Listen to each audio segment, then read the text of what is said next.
Good? Yo, it's Kev from West End Games, and it's pre-release weekend! It's Throne of Eldraine pre-release weekend! I love pre-release events, and if you're sitting there thinking, man, I wish I was going to pre-release, you can be.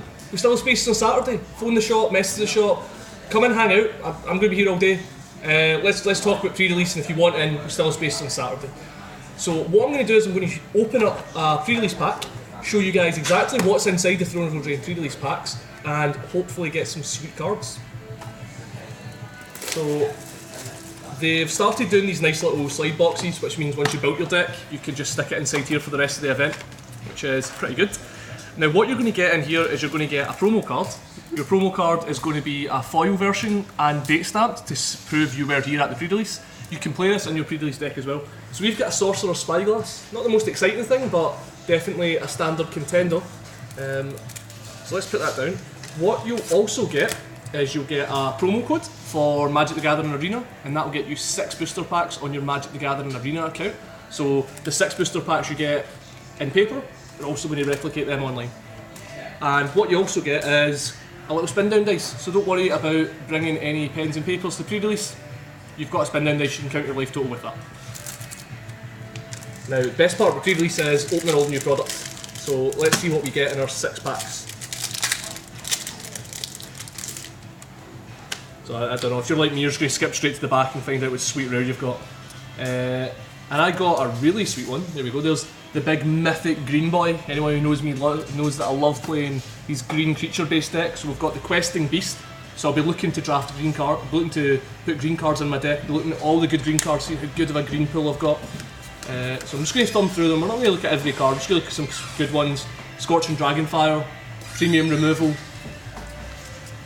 bake into a pie, fantastic flavour and also fantastic removal. So maybe we can play green reds, green black. Now we're getting to the uncommons. Nothing too good there. We got a foil Barrow Witches, but I mean, pretty decent first pack. We got 2 good removal spells and we got the mythic Questing Beast. So let's hope we can follow that up with some other nice green cards, or maybe some direction whether we should be playing the black or the red spells to go with it. So again, just going to skip straight to the back, find all the sweet rares. Okay, again we got another green rare, and this one is really good. This is the Gilded Goose. So this guy is going to be seeing a lot of constructed play because he's one of the best ways to fix your mana. So it lets you play 3 and 4 colour decks in standard. So the Golden Goose, I'm really happy to open that one. I'll probably play that in standard, and I'm definitely putting it in my deck for tonight, and that might even let me cast my black and my red spells in this pool. So looking through this one, we've got a big green boy, some white removal, some red removal, so leaning towards playing red-green at the minute because we've got the Searing Barrage, but we also got Trapped on the Tower.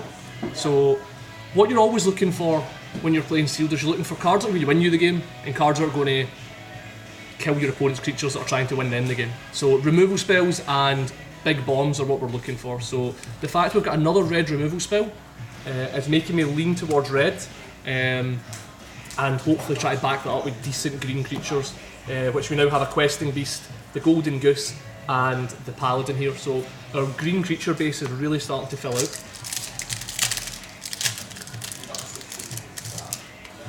So again, let's thumb straight to the back, find out what the sweet rare in this one is.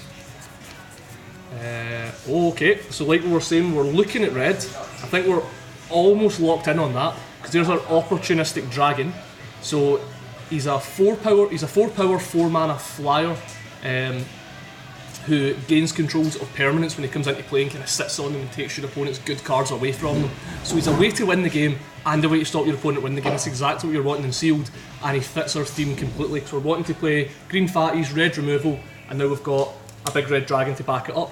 Also in there we've got the Witch Stalker, so a big wolf, really padding out our big fat green plan. And then we got the green-red Rampart Smasher, who can't be blocked by knights or walls, and anybody who's seen this set knows that about half the creatures in it are knights, so this guy is just going all the way. 4 mana, 5/5, absolutely fantastic stats.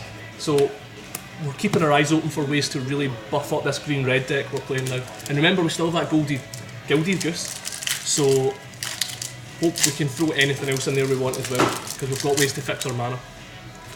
So more ways to fix our mana. The Signpost Scarecrow taps for any colour of mana and is a decent body, 2 mana, 4 mana, 2/4. So we could put that in if we're wanting to splash a third colour. I just love foxes. I think these little elf fox knights just look fantastic, so I'm going to put him in just because I like that card. And if we go right to the back, okay, we've been super lucky here. Not only did we get another mythic, we've got one of the alternate storybook cards, so that's really exciting to be opening those because these are really hard to find in normal booster packs. They're mainly exclusive to the premium packs that are going to be on sale next week with the launch of Throne of Eldraine.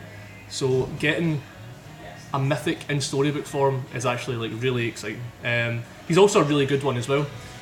What he says is you can send him on the adventure, and his adventure is go and destroy all non-giants. So he just goes off, destroys all the non-giants, and then shows up as a 7/7 Vigilant later on in the game. So that's thrown a little wrench in our plan of maybe playing red-green, so we need to see what we end up with, because the Realm Cloak Giant is one of the most powerful sealed cards in the set, as well as probably going to make a jump to Constructed. So that's awesome that we managed to open one of those storybook cards. Looking at the rest of that pack, we've got that Scarecrow who can fix our mana, so maybe we can play a 4-colour deck with our Dragon and our Beast and the Giant.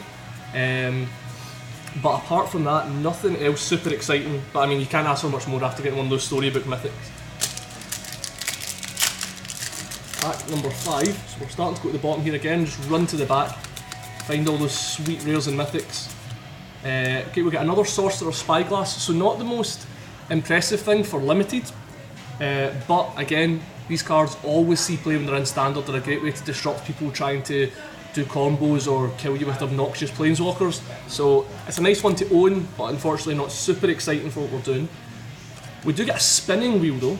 So the spinning wheel adds 1 mana of any colour to your pool, as well as being able to tap creatures. So it's disruption for your opponent's best creatures, but also, again, further facilitating our ability to play 3 colours and play the Dragon and the Giant and the Beast. So we're going to look at the opportunities to do that.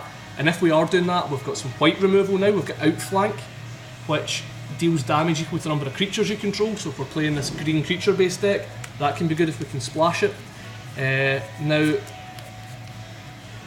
this little guy.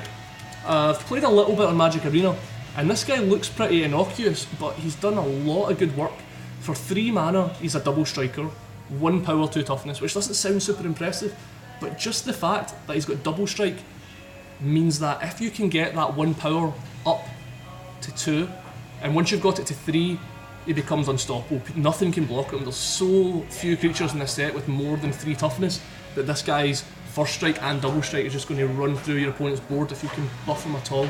So really looking for ways to this. He's also a knight, which synergises with a lot of things that's going on in this set. Okay, and then our last pack.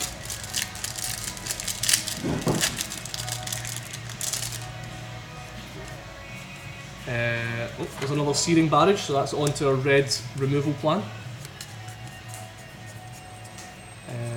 Okay, so our rare in this pack is the Lochmere Serpent, which is a really powerful card.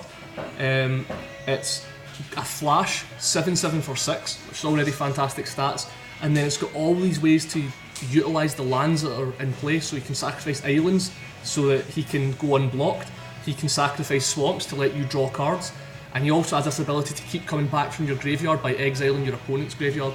So it's a really powerful card, but again, we're not really looking at playing blue or black at the minute, so unfortunately it's probably not going to make this deck, but if you open one in your pool, you should look to play it.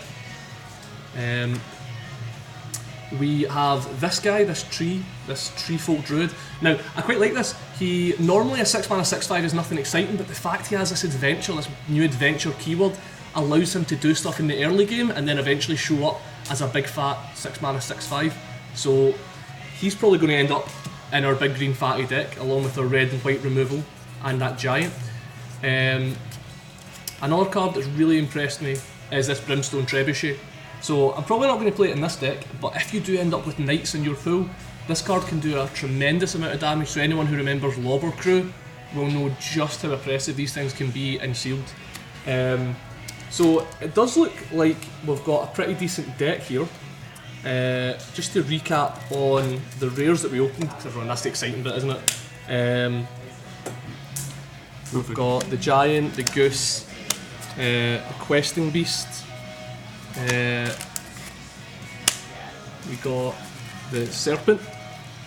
1, 2, 3, 4, 5, 6. Yeah. So that's our 6 rares that we opened. So like I said, the Spyglasses, they're going to see constructed play without a doubt. Having a nice date stamped constructed card, that's a nice thing to hold on to.